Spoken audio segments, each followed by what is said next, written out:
Greetings, folks. Welcome to the What's Right show. Sam Mirejovsky here behind the What's Right microphone. Sam@whatsrightshow.com is my email. Now, the single most important thing right now, if you strip away all the other news, is the SAVE Act. This is the voter ID bill that's basically stuck in the Senate. The Senate is where it's being held up, and you would think that with 53 Republican votes and a broad mandate behind this from the American people, 71% of Democrats, over 90% Republicans, all favoring voter ID, that this would be a slam dunk. This would be precisely the kind of place where the Senate rules of filibuster, 60 votes would be suspended in order to get this across the finish line. But no, alas, Republicans still trying to, I don't know what. If they don't get this done, how can anybody in their right minds advocate for voting for any of these losers ever again? I mean, that's really what it comes down to. How can I sit here on the radio and be talking to each and every one of you and telling you, hey, we gotta get these people, we gotta get them back into office if they can't even get this one simple thing to pass. The Democrats there's a reason why the Democrats don't want this, and it's making elections tamper-proof, making our democracy work where you've got one person, one vote, only citizens voting, would be the death knell to the Democratic Party. This is absolute catastrophe, which is why they're fighting against this tooth and nail, and they continue to, they're continuing to push the most absurd arguments about the SAVE Act. Yeah, the latest thing, I don't know if you've seen this, the latest thing is this idea that married women would be disenfranchised. That's right. A woman gets married, changes her name, and now her name on her birth certificate no longer matches her ID, and that's a problem. And now all of a sudden, whatever, a game over. And it's actually ridiculous because this is why you have something called a marriage certificate. You're required to get one. You are required to get a marriage license. So you get the marriage. And what does the marriage license have? It has the husband's name, wife's name, and you present that together with the birth certificate, and presto, you've proven up your identity. Millions upon millions of married women across this country have somehow been able to get driver's licenses after they get married, presenting the documents required to establish a change of names. Never been a problem. Like, nobody's ever made the argument that women can't get married women are having trouble getting driver's licenses or getting medical care or any other, buying a home, qualifying for credit. Anything that would involve the matter of name change. This is just the whole thing is a joke. Now, I pulled it up here. So interesting to read the act because this goes to the heart of how ridiculous all of this is. Now, the actual act, the SAVE Act, in Section 2, talks about the necessity to prove up that only citizens are registered to vote, or in fact voting in United States elections for federal office. Again, this pertains to federal elections. So the first thing I want to clarify, because you're going to hear and you will continue to hear the anti-people, which consists basically of every elected Democrat in the country, will say that this is Trump, or it's the Republicans in Congress trying to nationalize state elections. These are elections for federal office. And it says so very clearly in the SAVE Act. Quote, ensuring only citizens are registered to vote in elections for federal office. Close quote. Now, the documentary proof of U.S. citizenship could be any of the following. So it doesn't mean you have to have all of this. It means any one of these can work. And let's go through the list. Real ID. Okay, so real ID, you know what this is, right? It's a driver's license where you've proven that you're a U.S. citizen either with your passport or birth certificate. Fine. 2, a valid U.S. passport. Okay, that works as well. 3, you can have U.S. military ID together with let's see, proof of place of birth, as long as the place of birth is in the U.S. Easy. 4, you can also use a valid government issued photo identification card issued by federal, state, or tribal government showing your place of birth in the U.S. It doesn't even have to be a real ID. Just have to show that you're born in the U.S.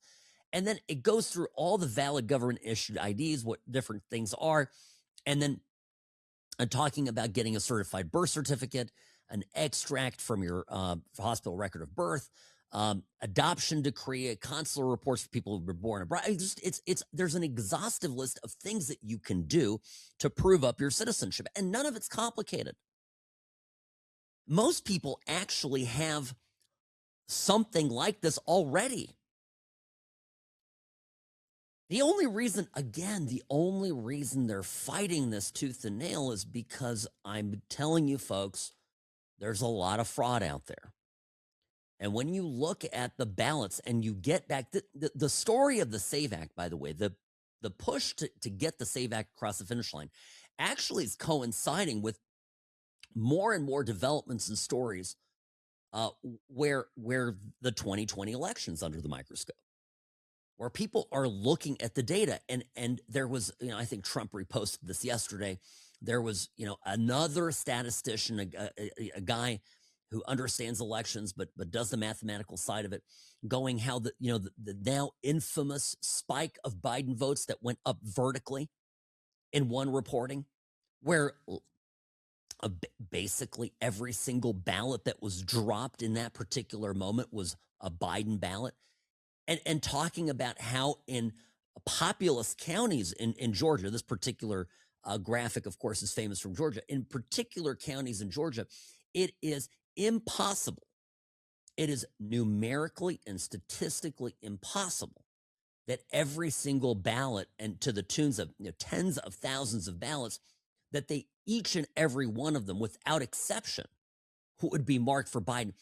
It'll be harder to do if you have to prove up your ID, to prove up your identity in order to get a single, and I mean the single ballot. And they're terrified of this. Absolutely. And by the way, this needs to get done before the midterms. The makeup of Congress hinges on it. This is why the Democrats are so dead set against it.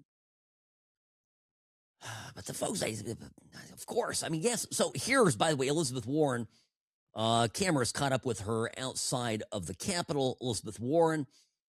This is one of the talking points about married women. How married women are going to be disenfranchised. Have a listen. The SAVE Act is expected to be brought this week to the floor for a vote. Do you support voter ID for elections? Well, it depends on what you mean by voter ID. When you want to say that everyone has to produce a birth certificate, including women whose married names are not on their birth certificates, that creates a real problem for me. Well, isn't that just one of the first steps in getting married, is getting a new ID? Actually, it's not getting a new birth certificate, because part of what the SAVE Act does is it says most driver's licenses around the country won't work as an ID.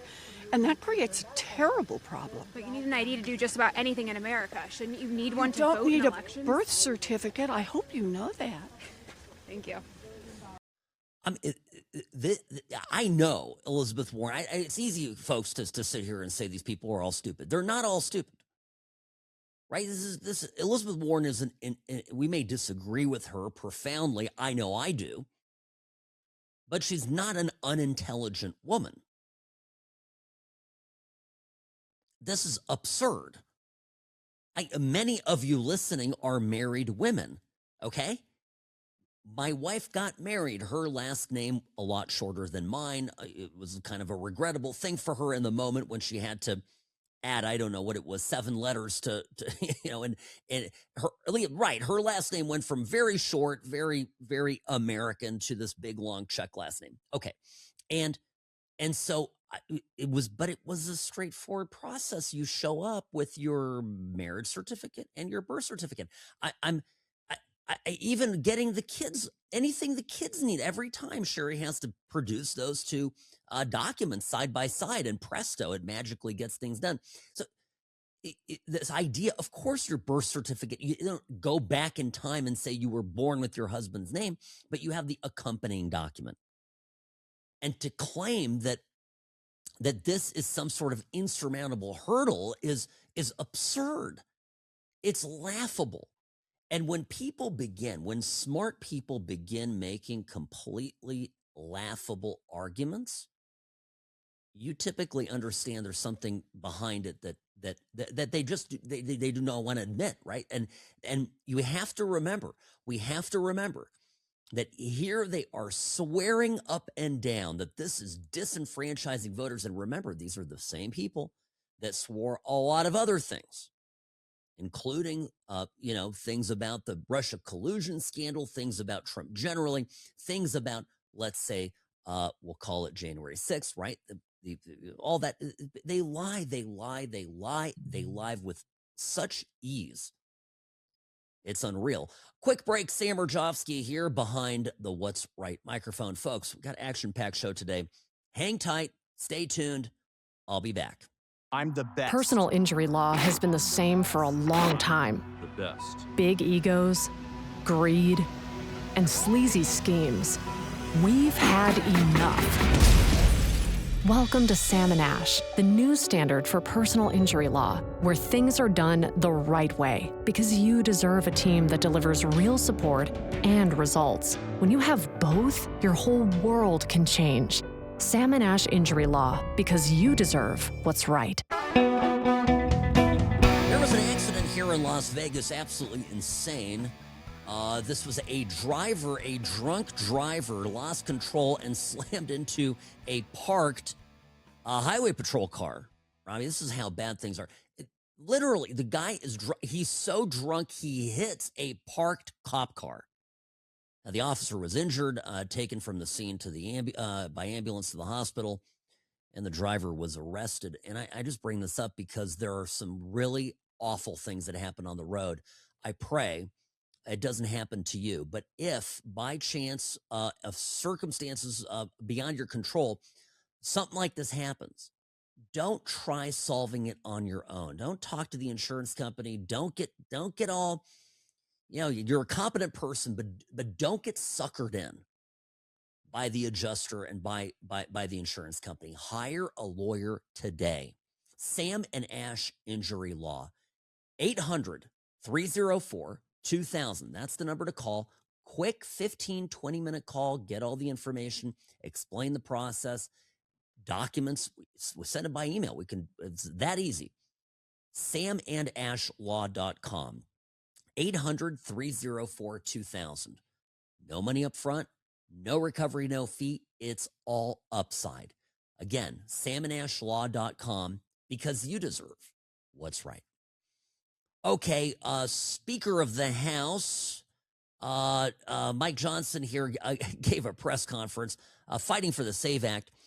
This is straight up here. Let me tell you, play this clip because these are the arguments, of course, for the argument for the SAVE Act. The arguments for voter ID are so common sense and easy, and this is why a majority of the country is behind it. This is why 71% of Democrats are behind it.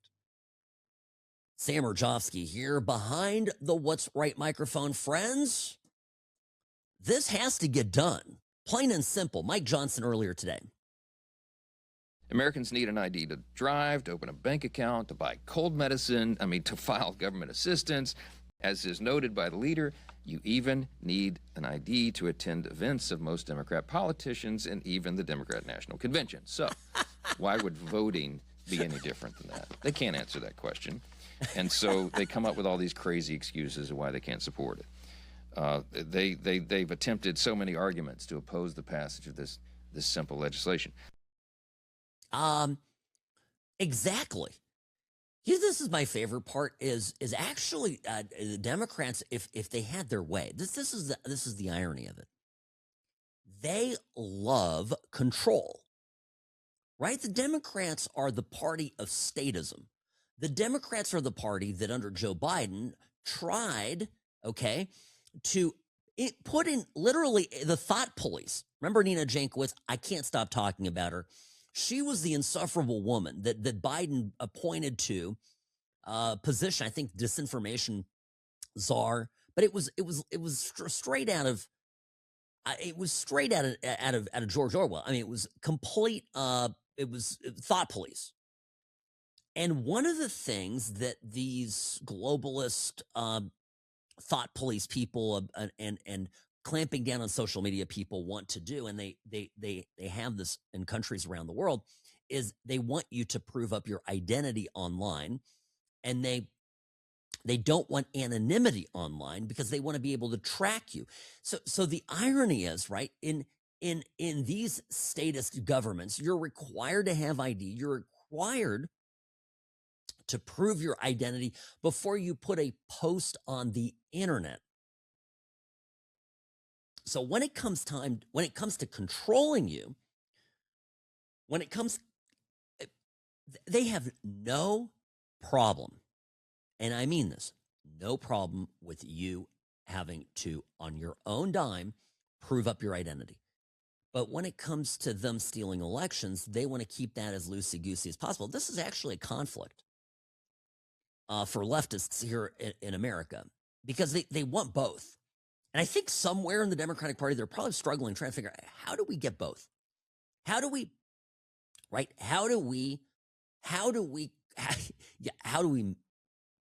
keep tabs on all the people out there who are being naughty, and then allow for as much cheating in elections as possible, which of course requires that nobody be identified. And that's why, and by the way, that's why there's these inconsistent arguments. That's why it's extremely difficult to get ID as a ordinary, American working class, but maybe somebody with not a lot of money. It's extremely difficult to get your ID there, but it's a piece of cake when it comes to, proving who you are, so the government can give you fines for stuff you write on Twitter. Right? This is the logic that you got to follow. Well, it's illogic, right? But this is the argument. Well, the simple path forward on this is that the Senate needs to say, Thune needs to say, enough is enough. We're going to get this done. But the problem with Thune is that he's just a colossal weenie. Thune is a weenie. Plain and simple. This is a Senate Majority Leader Republican. This is a guy who has accommodated his Democrat colleagues to the point that they are not putting in any recess appointments. The Senate, he is allowing the Senate to briefly convene even when they are on recess in such a way, timed in such a way, that Trump can't put in any recess appointments, which is why I think 3/4 of all the U.S. attorneys across the country are vacant. The work is being done by acting U.S. attorneys, just like here we have Sigal Chada being our acting U.S. attorney here in Nevada. It hasn't been confirmed in the Senate. And the other, obviously aspect is that our two Democrat, useless, terrible senators here in Nevada are able to basically object to any appointment and by Senate rules, and deference and collegiality, not in the Constitution. These are just made up things in the Senate. They get their way. It's time for Republicans. It's time for Republicans to take a page out of Donald Trump's book. How many senators did Trump run against in 2016? I mean, let's take, for example, Ted and Marco. So Cruz and Rubio, right? And who there was, I want to say there was somebody else in the mix. Rand Paul, yes, thank you for saying this. Now, where am I getting with this, right? There's a certain you get into the Senate, and I think they sit you down and they say, Sam, welcome to the Senate. You're now a senator. Here's how we do things. And this is the rules that we follow. And this is why senators typically make terrible candidates and terrible presidents, because they just don't come in there with executive action. Trump barreled through the Republican Party over all of these established Republican senators and won because he acted, and he was a get-it-done guy. And people have rewarded him, in my opinion, humbly, with 3 electoral victories. And these guys in the Senate need to take a page out of Trump's book. Mark my words. Otherwise, they're headed for the dustbin of history. Sam Mirejovsky here on the What's Right Media Network. I'll be right back in a moment.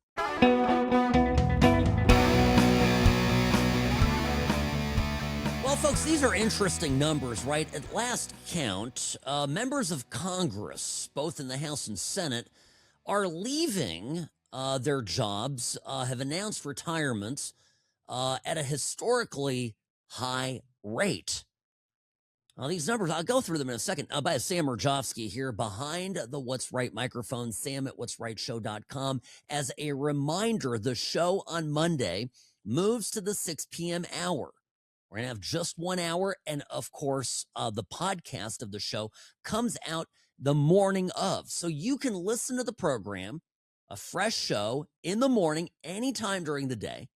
And if you don't hear it on the podcast, you can tune in to KXNT and hear it here in Las Vegas. Now, okay, let me get at this. The 51 House members and 9 senators from both parties have decided not to run for re-election. All right, now, I'm going to say this. To what extent do you think that they realize that that basically they can no longer hide all the different ways they were getting rich off of their jobs? I think one of the top stories right now is the realization of ordinary Americans exactly how members of Congress are enriching themselves. And by the way, the reporters caught up with Ayanna Pressley. She's a member of the squad. She's the bald one, right? She's got the problem. And you know, it puts a camera and mic and goes, Miss Pressley, Congresswoman, tell me about this. You know, look at it. You went from a negative net worth to being worth over $8 million reportedly. What gives? Listen to the answer that Congresswoman Pressley gives on this. Congresswoman, you're here today talking about affordability. What do you have to say to Americans who are concerned about the fact that you went into Congress with a negative net worth and now you're reportedly worth over $8 million?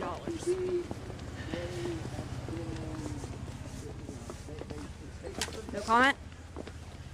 I wish you people would stop reporting fake news. You don't know anything about me and my life. I was raised in a single-parent home. Every single thing my family and I have, we have earned. And you are reporting fake news. Well, and you should be asking, well, do your homework. That's how you get clarity. What should I be asking? You should do your homework, and that's how you get clarity, okay? That's how you get clarity. Do your homework. You're knocking capitalism, but isn't that... Thank you. You can take this card from me. Congresswoman, how is it possible that on a salary that's plus minus $180,000 a year, right? I'm expanding the question for you so we understand the context. How is it possible that on a relatively, I know it's a lot of money, but hear me out.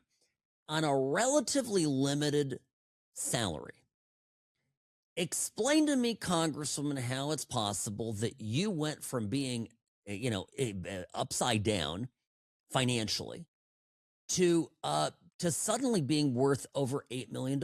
And I've covered this before. It's real estate. It's stuff that you don't acquire overnight, right? It's just not money that you can build that kind of equity in a short period of time, unless you have a tremendous amount of influx of capital coming from the outside.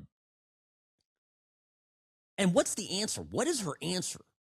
You don't know anything about me and my life. I was raised in a single parent home. And that's a true tell of a liar Wait, well, well, well, of a. I mean, it sounds pretty guilty to me. Hi, how is it possible that you've accumulated all this money on a limited salary?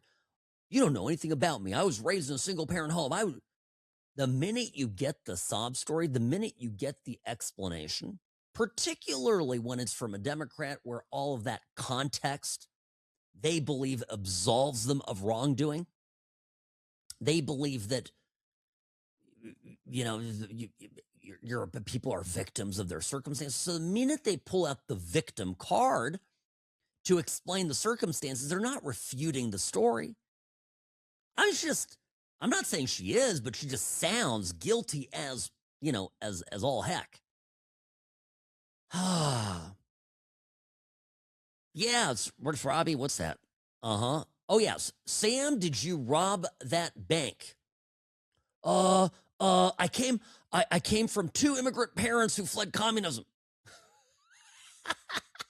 Can you imagine? Yeah, no, that's exactly it. It's so transparent. Can I also say something about this video? By the way, this is Lindell TV. Who's the Allison Steinberg? She's great. Yeah, Lindell TV. I was on Lindell TV last week. Love the people there. So Allison Steinberg, yeah, so she's going around putting the mic and the camera in front of these people. And she's a good-looking lady.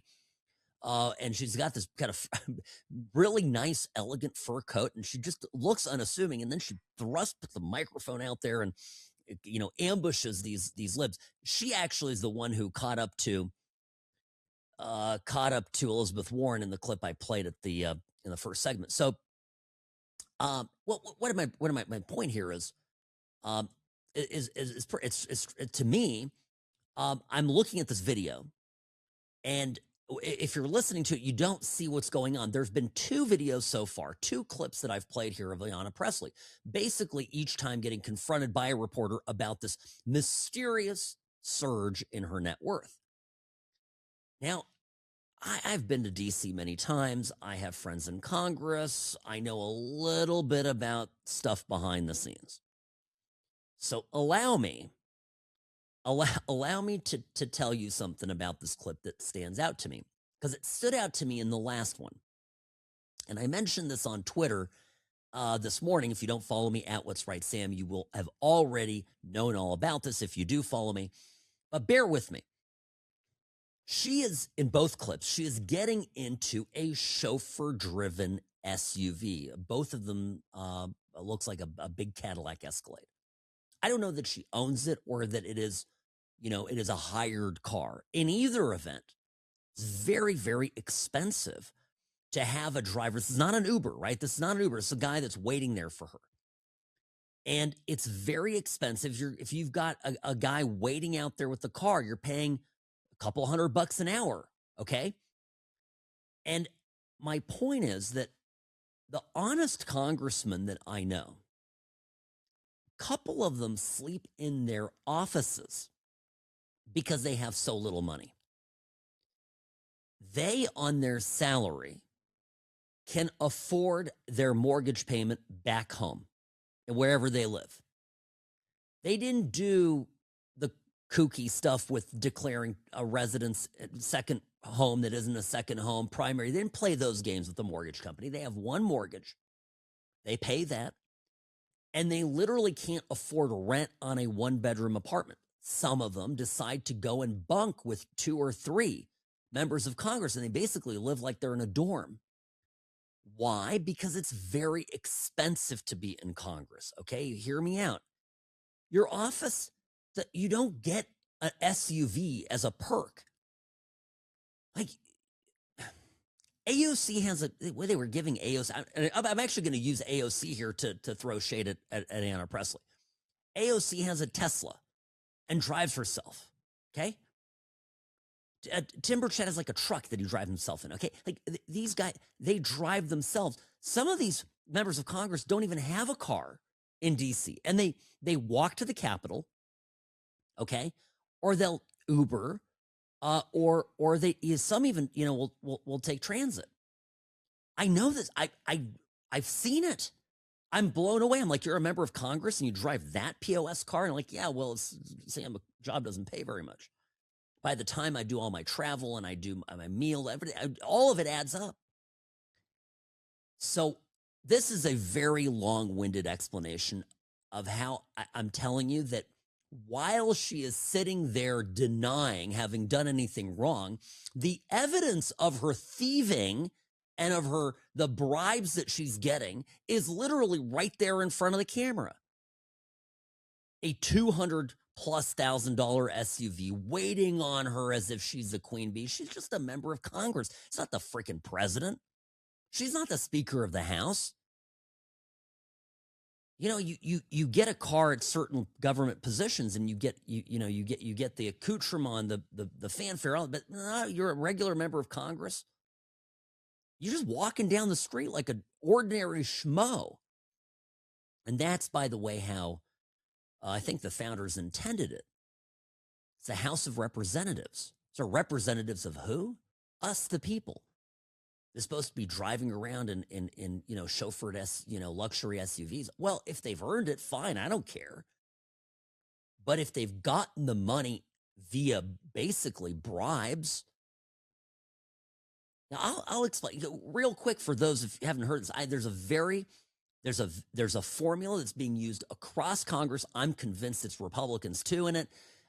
Throw them all out. Whoever did this and participated in this deserves to be removed from office and should go to jail. I'll explain to you exactly quickly how the scheme works because I've said this before, but it bears repeating. Sam Mirejovsky here on the What's Right Media Network, the What's Right Show, brought to you by Sam and Ash Injury Law, because you deserve what's right.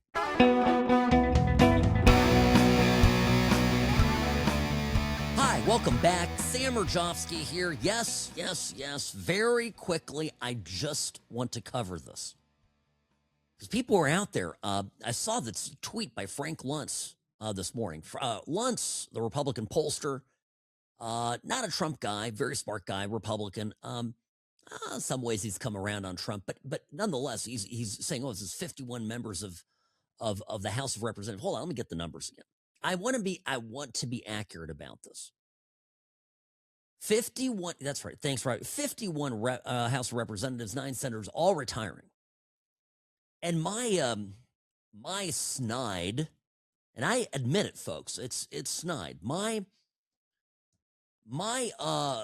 uncharitable take on this is that some members who maybe have had their hand in the cookie jar and who have benefited from various loopholes to make money while they're in office are looking around, they're reading the room, they're seeing that there is a wave of accountability coming because people are talking about this in the media like they never have before.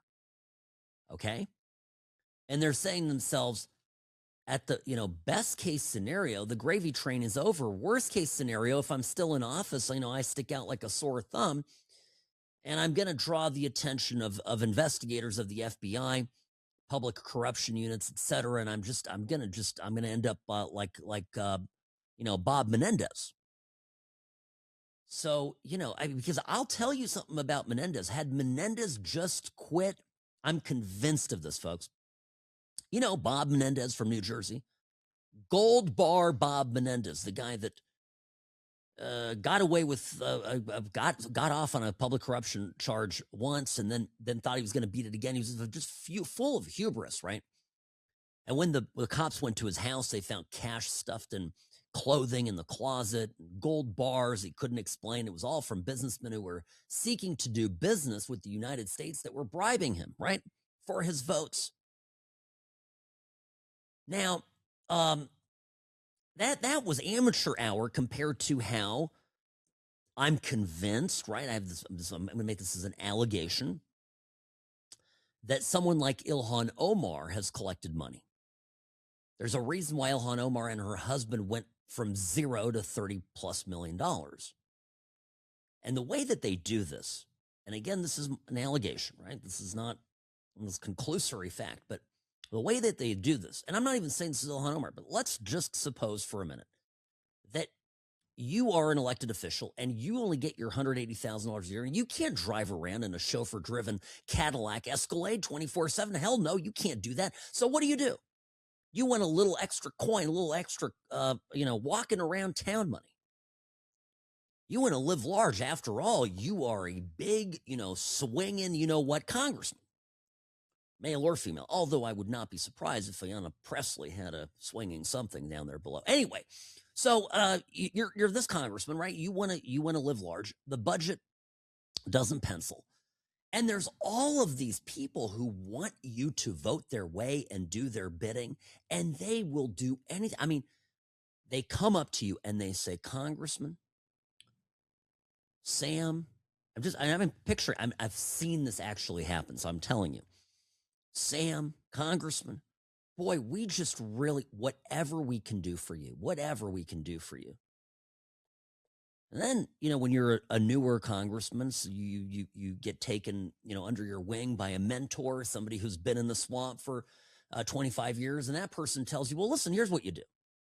You can't take any money directly, but look, your husband, your wife, they might have some, a business that does investments, and they certainly can get investment in a new enterprise. I mean, this is America. You can make money.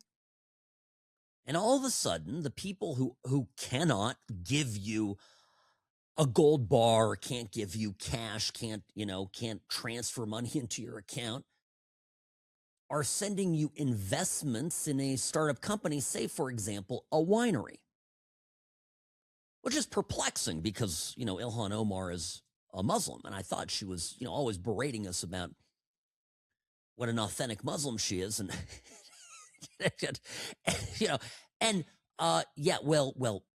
Islam does not look favorably on alcohol, is my point. So anyway, so they've got this family investment in a wine business, and the wine business isn't making any wine. They're not making any wine. It's all fake. And the minute people start asking questions, the website for the winery that won all these awards goes offline, gets scrubbed, it disappears from the internet. I mean, that's sus, right? That's weird. Now, it's happening at scale. And I think when you see now I'm not saying, for example, that Congressman Mark Amodei, who just announced his retirement over the weekend here, Nevada's 2nd congressional district, that's going to be a race to watch, although I disagree with national pundits saying that race is now in play. This district, if you're outside of Nevada, you need to know it's a very red district. It's R+, I think, was it R+7, R+8? I mean, it's a Republican district. It's basically all of Nevada except for the large portions that form Clark County in southern Nevada around Las Vegas. But I'm not saying that Amodei is retiring because the gravy train is over. I'm just saying that of the 51 members of Congress and the 9 senators, how many of them is this spike resulting from a sense that there's heat coming? And I think the answer is yes. I think that is very much the case. So I just a gut. I'm not telling you it's dispositively true. I'm just saying it's what my gut tells me. And it's, I hate using the term walls closing in because that's my favorite montage. My favorite montage from Trump's first term were all of the Democrats and their friends in the media who just love that phrase. The walls are closing in on Donald Trump. The walls are closing in on this administration. The walls are, so many walls. And, they kept talking about walls, but every time Trump tried talking about a wall, everybody got their panties all twisted up. But, I'm just saying, so I hate to use the phrase, but I'll rephrase it. There is pressure building from multiple sides. See what I did there? There's pressure building from multiple sides on the Democrats because on one hand, you got the SAVE Act, okay? Voter ID. That would be like bringing, a whole thing of garlic cloves and a couple of daggers to a vampire orgy. Okay, and the vampire orgy, of course, being the blood sucking that the Democrats do in the country every time there's an election. Okay, so just pardon the metaphor. So you got the SAVE Act. Then you've got this suddenly real investigation of members of Congress that I think can be attributed to Elon Musk, the original kind of ground zero, Elon Musk going in and doging the government. Then you have the investigation of benefits fraud, welfare fraud, entitlement fraud that we'll call Minnesota ground zero, but that is spreading, and now you've got people on the ground in California sniffing around, and those are shoes that every week are waiting to drop. And you just take those three things, and if you're a Democrat, if you are the DNC, you've got to realize you're facing some pretty large, unavoidable, and you can't ignore them, existential threats, because it goes to the heart of your machine. It goes to the heart of attacking what I call the Democrats' business plan. It's not policy. It's not ideas. It's not lofty goals for the country. It's not the kind of things that we traditionally thought of coming from political parties. It's literally, how do we seize power? It's effectively been a soft coup of our government. And you see the stuff coming out now, what Obama did, and the scandal. And that's another facet of it. That's another one of these pressure points that's building. Gotta run, quick break, top of the hour. Everybody's crapping on Southwest right now. I'll get to this when we come back. I've got to get this off my chest. Dizzity Dizzayope, let's go. Sam Mirejovsky here behind the What's Right microphone. That was, look, if Bad Bunny can talk in gibberish, so can I. Give me a break. I had a friend who did that back when we were in our 20s. He would talk like this. You know, by the way, Robbie, you remember this guy. Yeah. Dizzity Dizzayope Fizzity Fizzle. He would say that. That was like his catchphrase. But he was a white kid from Newport Beach, California. So go figure. All right. Speaking of being fancy, speaking of fanciness, I stepped into it the other day talking about there's a debate. There's a raging debate online, like everywhere. Doesn't matter. Threads, X. By the way, Threads is insufferable. Don't even go on Threads. It's like soft core Blue Sky. That's what Threads is. That's the Instagram version of X, of Twitter. X is the only place to be. Did you like that? Was that a good way of describing Threads? Soft core Blue Sky. Don't go to either. All right, it's just it'll pollute your brain with a bunch of insufferable people. But anyway, Reddit, I don't go on Reddit either. Okay, everywhere people are raging about Southwest. I know this is not on topic, but I love business and I love, and by the way, I travel a metric ton. Okay, I travel a lot, and when I fly, folks, I'll be honest with you, I'll come to you, palms up. I don't mind. It may come as a shock. I'm not that concerned about my carbon footprint. So here's my rule on travel. If I travel overnight, or in particular when I travel internationally, then I've done well enough in life that I treat myself to first class, maybe business class, where I get a full lie flat seat. Okay, that's what I do. But when I'm commuting to my office in California, or I've got a trip to it doesn't matter, wherever, I fly Southwest a lot because they're great point-to-point travel, and it's a little bit of a bus, whatever. And the controversy right now with Southwest is, and I'm very familiar with Southwest. Again, I'm kind of top level status on Southwest, and I've flown them a lot. The controversy is that they ended their open seating policy that was unique, really, to the airline. If you've ever flown Southwest in the past, historically, the way it worked is you got a boarding pass, and based on your status and how much money you spent, you get a number, get a letter and a number. And people basically line up in order in the A group, B group, and C group, and then they board the plane. And then you can it's a free for all. You can board the plane. And presumably the higher status you have, the first pick of great seats you get, right? So it rewards the people who are paying more and who have loyalty to the airline. The problem is that the whole system broke.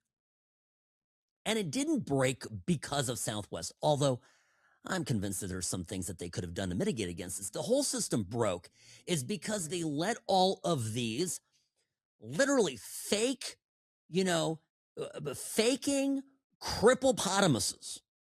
That's what I call them. That's what I did online. I called them cripplepotamuses. These people that pretended they had disabilities. Because you could, like every airline, you can pre-board if you need more time to get down the jetway and up the aisle and whatever, which of course makes sense if you actually have a disability. But people quickly realized that they could pre-board and they could get the best seats. In fact, they could be in the group that was ahead of the person that spent the most money and had flown the most amount of miles. Does this make sense? And it messed everything up because you would show up and all of a sudden there'd be 35 people lined up, all, I need more time, get on the plane. It was a joke. So what did Southwest do? I mean, there's things that they could have done. They could have said you can only sit, after the third row, and they could have done all sorts of things, but they didn't do any of that. They decided instead they were going to go to assigned seating. Oh, you would think that Southwest had just, I don't know, just committed business suicide the way people are reacting to this. Now, I'm going to fly them on Thursday. Thursday morning, I'm flying on Southwest. So I will report to you after the flight. I'm keeping an open mind, but my response to all of these idiots shouting about this, the system was broken already. The system didn't work before. So give them a moment to fix this. And by the way, Southwest pilots, great pilots. Again, not every flight attendant is a peach. I get it. But by and large, Southwest flight attendants are great. I fly Delta a lot. So I fly a lot. And I have high status on several airlines. And so I feel like I'm a little bit of an authority on this. And a lot of what I'm reading online is just nonsense.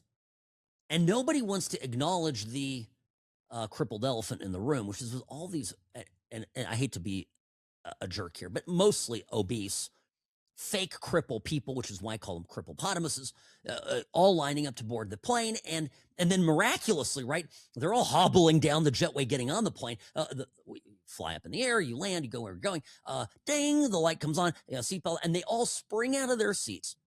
Miraculously great, go bounding up the jetway, as if nothing was wrong because there's no need for pretense anymore.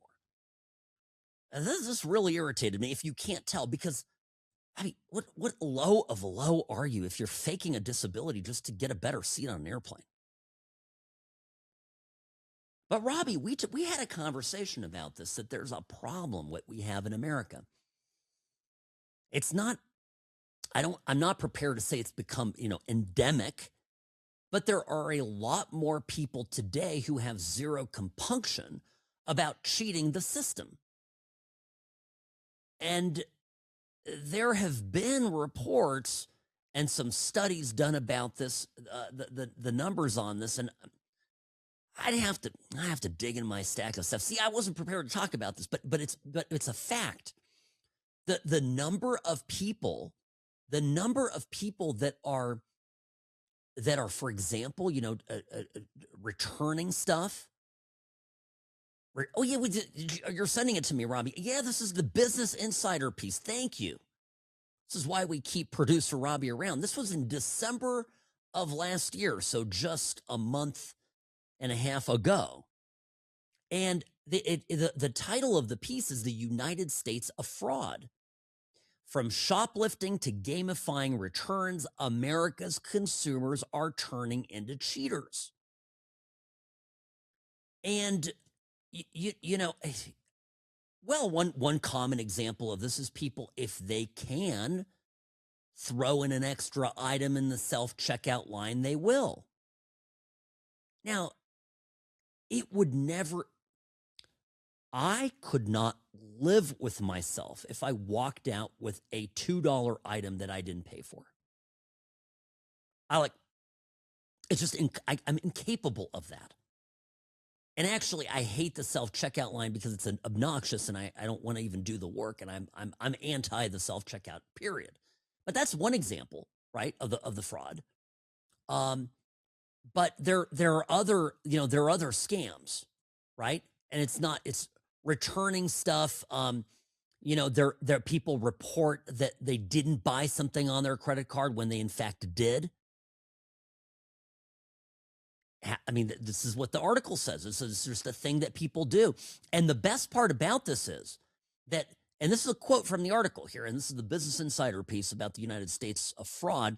Quote, ask whether people feel guilty about it. And the answer is generally not really. And the reason that they give is it's tough to lose sleep over a bit of rule bending amid the state of corporate power and inequality in America. That's the liberal position on it.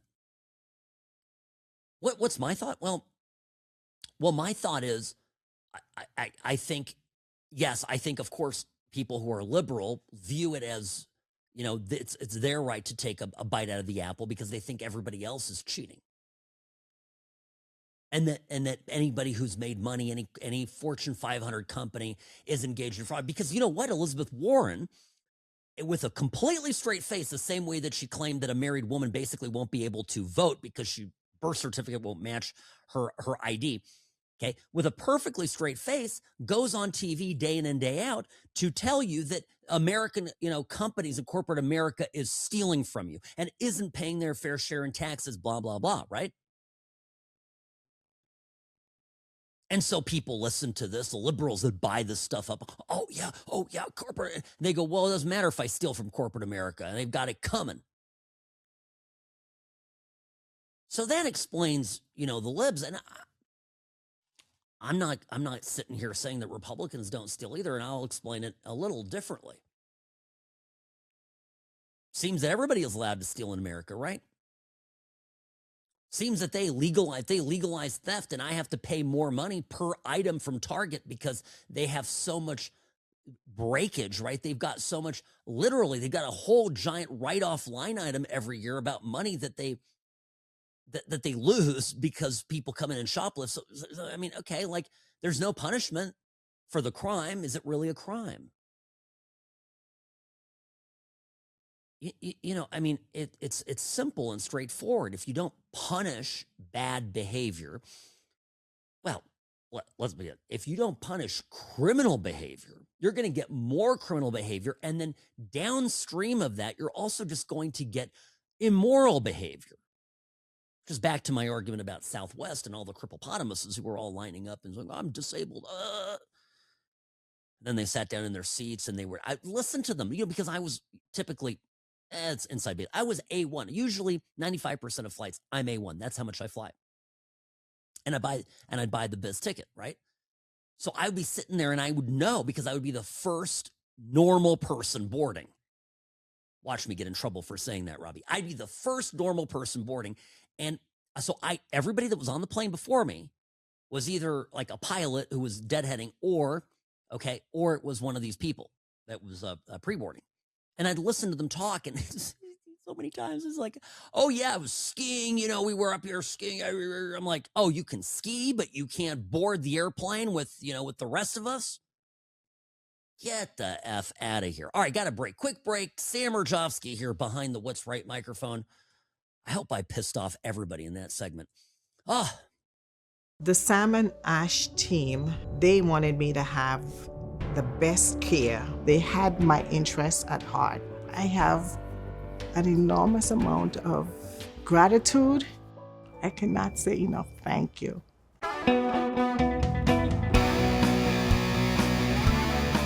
This is exactly what I'm talking about. Do you see this? Lisa Murkowski, Republican from Alaska. She says she's a no on the SAVE Act.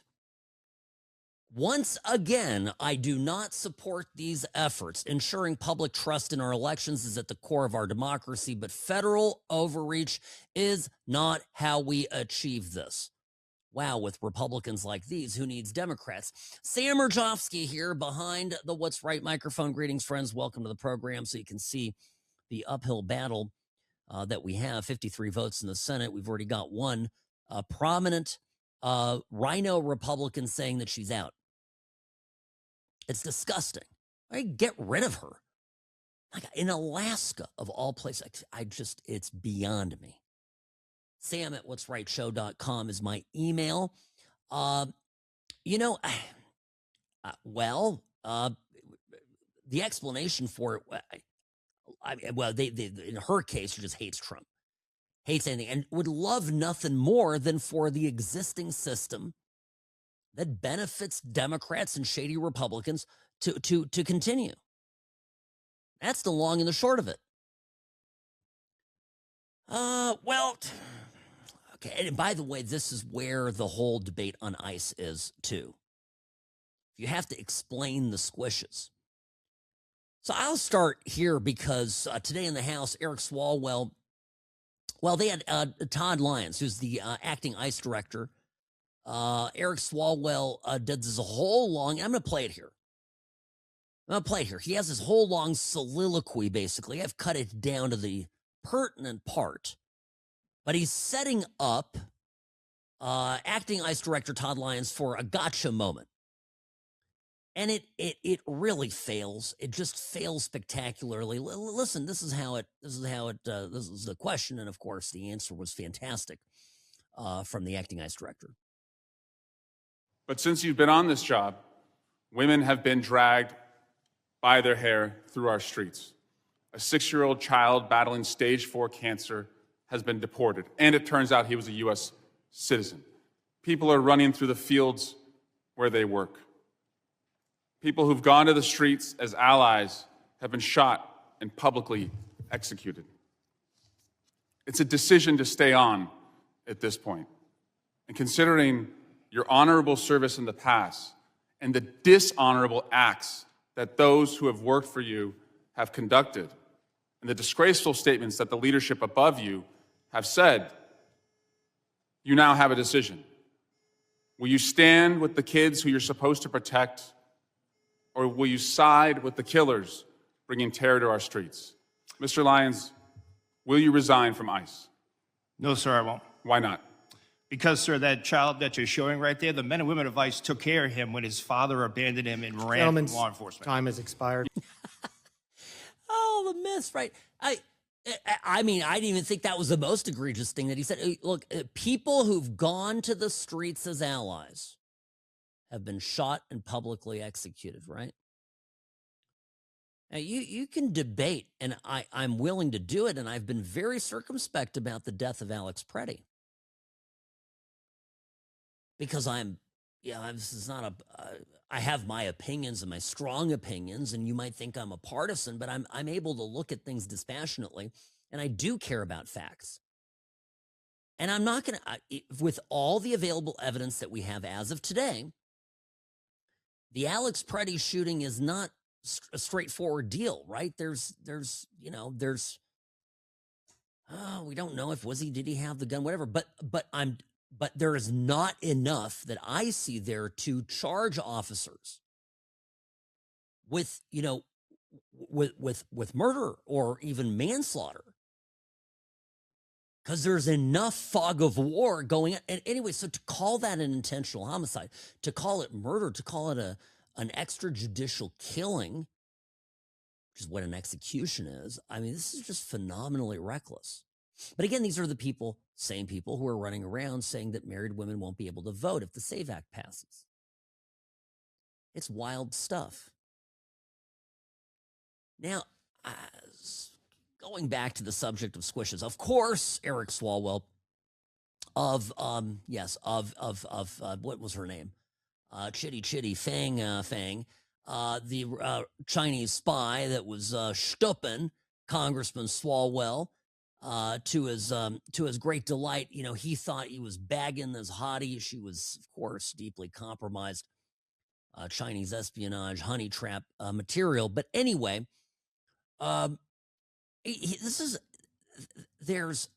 Swalwell is in it for grandstanding right now. He's running for California governor. He's promised that he would strip ICE agents of their driver's licenses in California. He would take away their driver's licenses for working for the federal government. Whew. Did you hear that? That is not legal. You can't do that. You can't take away somebody's right to operate a vehicle based on by the way, as a state government, state government, they can't even enforce the no mask rule on ICE agents. Because it's called the supremacy clause, right? The state has no authority over agents that are working for the federal government enforcing federal law. If they're in the course and scope of their duties, the state government or a municipality or anybody that is subservient to the federal government has no authority. That's why even a liberal judge just threw that out. Now they put in a ban in a number of states and cities that put in bans. There's some liberal judge that upheld it quickly. Yeah. We're doing an injunction. And now that's all getting thrown out. This is the same problem here, but it's grandstanding. But here's what's interesting. A lot of people in the middle of the country, we'll call them moderate Democrats, independents, right?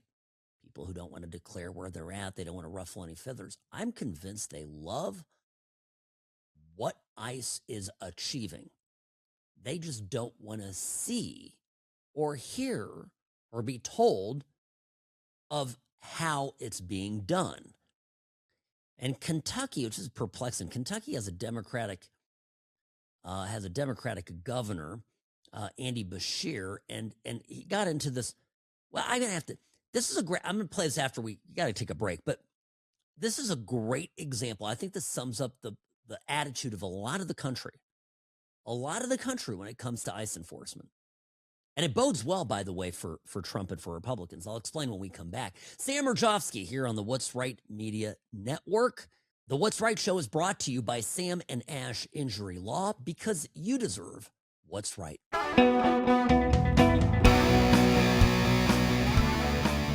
That's right. Florida wants driver's licenses to be given only to people that speak English and read English. This is somehow is big news. Well, I'm saying, you take the test and you have to actually read the signs. You've got to pass an English language exam now in Florida before you get a driver's license. Sam Mirejovsky on the What's Right Media Network. Yesterday I was on with my friend Steve Gruber on Real America's Voice, and we talked about this. Steve asked me about this, and it's, I don't think we realize just how many horrific accidents occur because people do not know English. They can't speak English. Remember in Florida there was an Indian immigrant, Harjinder Singh. This was in the summer, last summer, St. Lucia County. He attempted an illegal U-turn, and he just took out a car that went in under his rig, killed 3 people, injuring others. They found after the accident that Singh failed an English proficiency assessment. He only got correct 2 out of 12 verbal questions, and he could identify just 1 out of 4 highway signs. But he still got a California a commercial driver's license from Washington and New Mexico. Now, there's others, right? I mean, there was a commercial driver ignored a do not enter sign. This was in 2024. And people died in that accident. Transportation Secretary Sean Duffy mentioned it in April of 2025. January of last year, West Virginia had an accident. Again, it couldn't read the signs. California semi-truck crash late last year. Okay. Another Indian origin guy, driver crashed. Driver failed English language proficiency tests post-accident when they were doing the investigation. Now, here's what's going on, and I explained this to Steve Gruber. It goes with the vote fraud. the Democrats have been all in on getting as many people registered to vote, getting as many names on the ballots they possibly can in order to harvest these ballots. A lot of these people have no interest in voting whatsoever, but their names, once registered, can be used and can be harvested. Those ballots can be taken by known savvy operators within the Democratic Party who collect those ballots and dutifully record them under whichever candidate is the fix is in for. So the people have been, you and I, our families are being put in harm's way on the road just for the sake of Democrat power. It all comes back to this. These driver's licenses, in California, you get a driver's license and you have to say, am I a citizen or not a citizen? It's not verified. You don't have to prove it. And so if you click yes, you get registered, automatically registered to vote. What do you think of that? Why would they be doing that? The whole system in California is set up to encourage voter fraud. And that voter fraud is benefiting the party that runs California. I presume the people that keep winning the elections there are the ones behind it. So go figure. Now, my day job as an attorney, injury attorney, a large part of my business, not all of it, of course, are motor vehicle accidents. I see tragedy every day, horrible stuff. And I need to do this sometime, go through my past files and tell you how many of these accidents are caused by people who don't speak English. And worse yet, they don't speak English. They don't have a driver's license. They're not insured. There are people that Biden and Obama led into the country. They're driving like, honestly, my 12-year-old daughter could drive better. Okay? They drive horrible. And there's no skin in the game. It's a beater car, right? They have no insurance. What's the worst thing going to happen? They're going to go to jail for a little bit and then maybe get deported, go back to Mexico. They don't have any standing in the community. They don't have anything to lose. And they drive like that. And they drive like that on the same roads that you and I are on. And then the thing that just absolutely gets me turned is listening to conservatives go, yeah, I'm just going to handle this on my own. I'm going to deal with my insurance company. It's like, you have no idea what you're up against. So many people that, and this, I keep saying this here for Sam and Ash Injury Law. It's my firm, samandashlaw.com. But it's not the ad. I'm just telling you, I see it day in and day out that conservatives, because we believe in doing the right thing and kind of, and palms up, we go palms up to the insurance company, we do this. And then all of this terrible stuff that's happening behind the scenes, and the insurance companies, they're wise to it. And they're mitigating against it their own way. And they're fighting these claims tooth and nail. They'll tell you, oh, yeah, everything's great. We're going to take care of you. We'll handle it. Just send us your bills. You don't need to call a lawyer. We'll take care of you. We'll write you a check today. Yeah. And then you find out that you had a $10,000 case and they wrote you a check for $1,200 and you're like, oh, okay, well, that's some money that I'm not going to get that I needed. Turns out, but you realize that only once it's too late. So just don't be that person. Okay. All right. I'll do a quick plug. 800-304-2000. That's my firm. I stand behind it. I love what I do. And, don't be one of these idiots that tries to do it on his own. All right. 800-304-2000, samandashlaw.com. No recovery, no fee. Doesn't cost you any money out of your pocket. It's just upside. Please, for the love of everything good, listen to me. All right. So, I'm going to come back to this. So the normies, and speaking of immigration, right? Pulling illegals off the street is making our roads safer. It's one of the byproducts. Have you noticed all the statistics? The number of accidents are down. The number of crimes are down. The numbers of, generally, the numbers of violent crimes are way down. Murders, okay? Assaults, kidnappings, sexual assault. All of this is down. Listen to Democrat Andy Beshear talk about anti-ICE rhetoric. Again, he's a governor there. in Kentucky. He's a Democrat. If you're a Democrat today, in anywhere, you're going to have to talk down about ICE. You know, you're just going to have to do it unless you're Fetterman. But notice that Kentucky is cooperating with ICE. Isn't that interesting? Well, the first thing we're doing is we as Democratic governors are all calling it out. ICE needs to be entirely reformed. Secretary Noem needs to be fired, and every agent ought to be withdrawn from any and every community they're in and fully retrained. But you've got 25 local law enforcement agencies now partnering with ICE in Kentucky. Well, they're partnering with ICE, but that doesn't mean they're engaging in the type of activities that you see in Minnesota or elsewhere.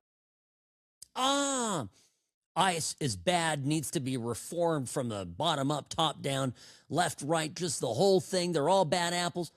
But excuse me, Governor, but you have a bunch of your agencies in your state are cooperating with ICE. Well, because they're not engaged in the kind of tactics that we're saying. You know what? If Governor Beshear wants to remain popular in his state and run for re-election, crime that's falling is a good thing. So he, like many even moderate Democrats, want to see the benefits of ICE enforcement. They just can't be heard publicly supporting it. I think there are many, many, many, many Americans who feel the same way about this. Oh, we don't like what's going on. Ooh, and by the way, I have a dinner. I've got a dinner tomorrow night with a longtime liberal friend of mine, a very well-known and well-regarded attorney that's a dear friend.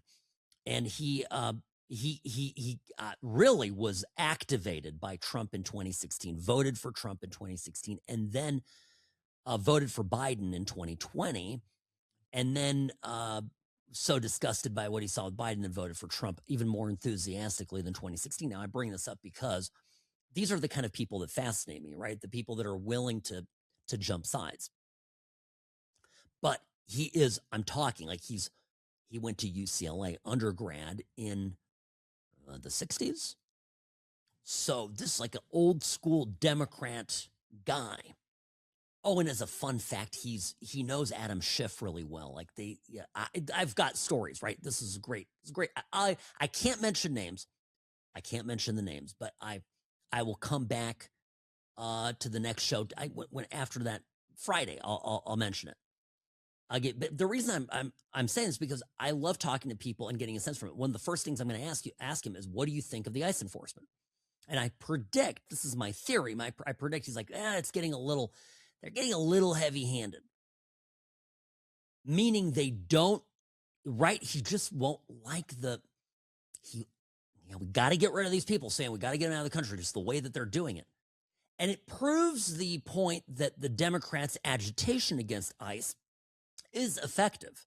And you've got to hand them this. They said, all right, ICE is coming in. They're going to come in. They're going to get these illegals out no matter what. So let's make it a maximum friction event every time they pick one of these people up. Create situations where ordinary Americans, quote unquote, right, really they're paid agitators and people that have been whipped up into a frenzy by the Democratic Party and the media.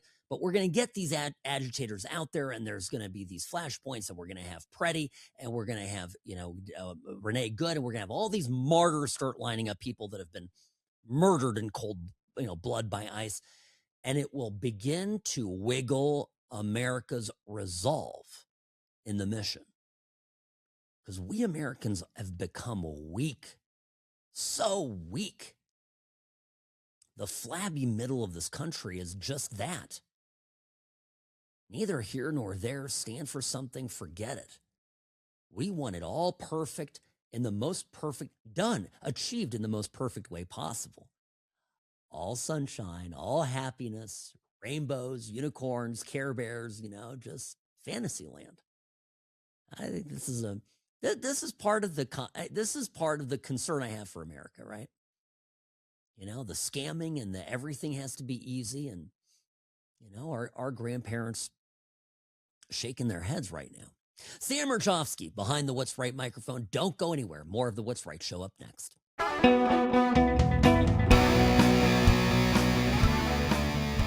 What about an English language proficiency to be a member of Congress? Should you be required to read and write English if you if you run for Congress? This was wild from this morning. My goodness. Sam Mirejovsky here on the What's Right Media Network. This is a Democrat Congressman, Sri Thanadar, or Thanadar, I guess is how you pronounce it. He's actually reading. Now, this is the Rodney Scott, the CBP commissioner. This is was a question on pardons and defunding ICE. Now, I've told you these questionings, these committee hearings. There's really one of two things that a congressman or a senator, but particularly a congressman who has limited time, who has a few minutes to ask a question. You could do one of two things. You either have to be very good at cross-examining a hostile witness, right? You just have to be that guy that is like on it. Quick question, give me the answer. Quick question, give me the answer. Or just read your speech, right? Just take your 2 minutes and make a soundbite, and the witness sits there and just listens and is bemused by it. Well, it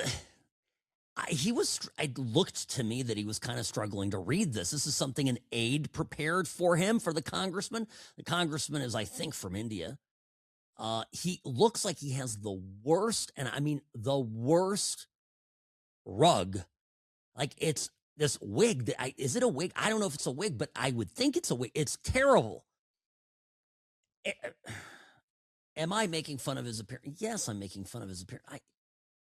Years ago, there's an adage about DC that politics is Hollywood for ugly people. And that certainly is the case for Congressman Thanadar. I'm not going to speak on behalf of President Trump, but I'll tell you, I signed up for this job to protect America, and I'm very proud of the service that I provide, and I don't need a pardon from anybody. Well, you better hope so. You better hope you get been pardoned, because you will be held accountable for the absolute disregard of the law your agencies have shown over the past year. Your agencies have lost the trust of the American people, with millions taking to the streets to protect the illegal actions of your agencies. And that's why I introduced a bill in the United States Congress to abolish ICE. ICE must be abolished. I also co-sponsored a bill to impeach Secretary Kristi Noem.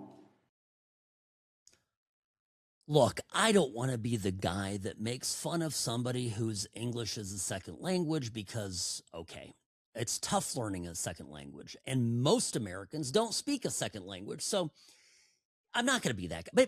But hear me out on this. This guy is just, what is this? He doesn't even know what he's saying, I think.